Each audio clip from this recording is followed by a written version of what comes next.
Hi, in this video, we're going to talk about overcoming objections when we are making a marketing call. So the first thing is our mindset. When we are making marketing calls, a lot of people think that we're bothering someone, but we don't know what they're doing.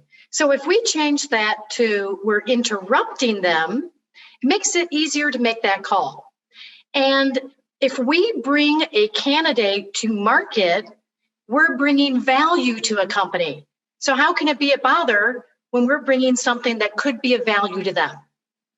So when we make these marketing calls, there are 4 objections we can hear. No openings, we don't pay fees, send me a resume, or go to HR. And as we address each one of these objections, we're going to use a follow-up question in order to deepen the conversation and understand more about where we may be able to help them. We are diagnosing if they have a problem that we may be able to help them solve. So let's get started. So when we go into every call, we have several goals. Goal number 1, get this candidate an interview.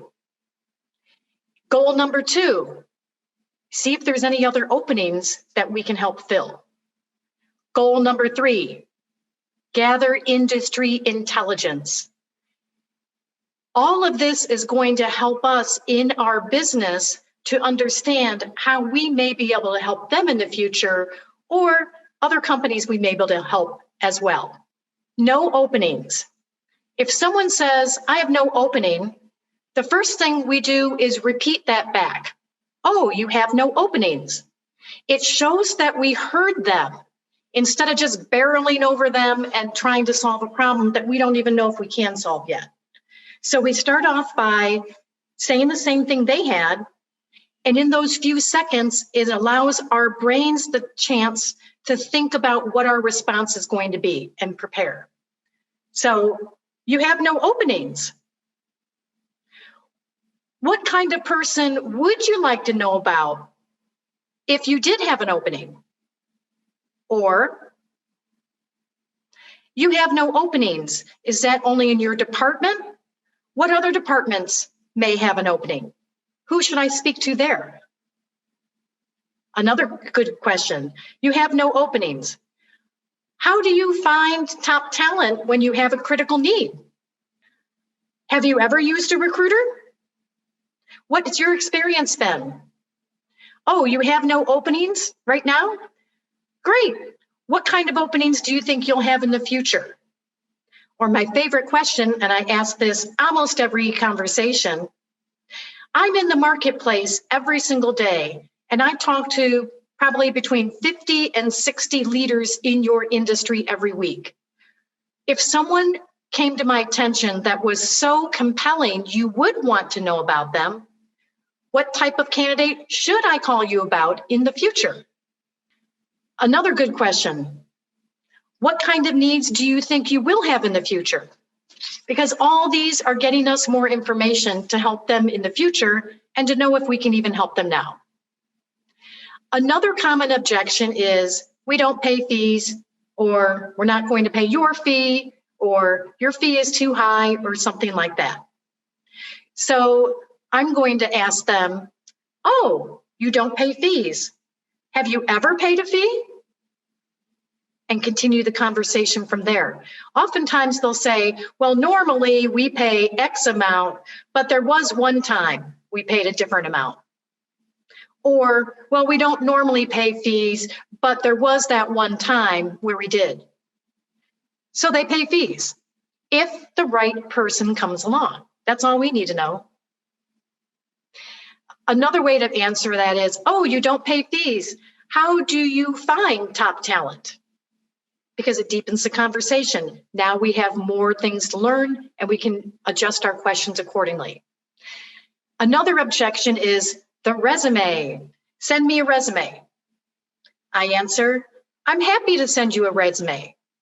It shows I listened. I'm not going to fight with them about sending a resume, but I'm not going to send that resume. So I'll say something like, I'd be happy to send you a resume. I'm curious. What are you looking for on a resume to know if you'd like to meet with this person?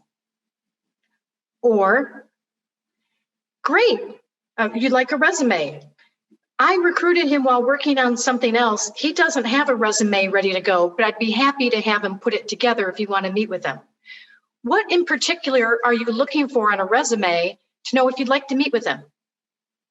Or, send you a resume? I'd be happy to send you a resume. What was it about this particular person that piqued your interest? Or I might say, send you a resume. Great, I'd be happy to send you a resume. Most of the time when people ask me for a resume, it's because there is something in particular this person brings to the table. What is about him that interests you? The next objection is go to HR, which is a lot like the resume. Go to HR. I'd be happy to go to HR. I'm curious, what is it about this person that caught your interest so I should go to HR? I'd be happy to go to HR. I'm curious, what is your role in the hiring process? I want to know if he's a decision maker or if he's going to be in the interview process before I go to HR, because I can get more information from him while I'm talking to him right now. Another good question would be, I'd be happy to go to HR. What is their role in the hiring process? Same thing, get more information. Another great question is, go to HR. Great, I'm happy to go to HR. I'm curious. Most of the time when someone sends me to HR, it's because there's something about this person that can have an immediate benefit. What is it about this person that interests you? Or sometimes I use this one, go to HR. I'd be happy to go to HR.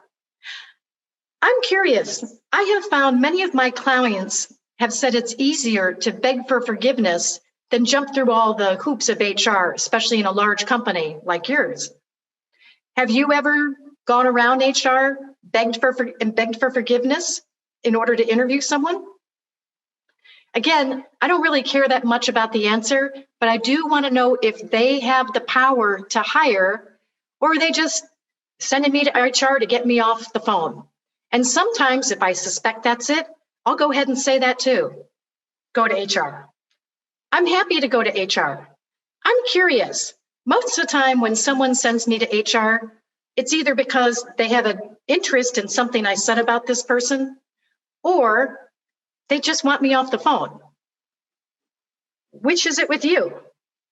And if they're sheepish and say they want me off the phone, I'm going to ask them for a little bit more information. What kind of person would you like to know about in the future? Or when would be a better time to speak? So those are all ways to overcome the objections and ask a question in order to deepen the conversation.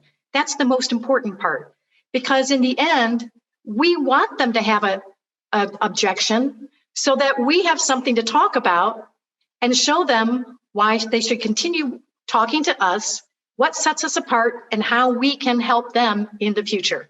Hope this helps.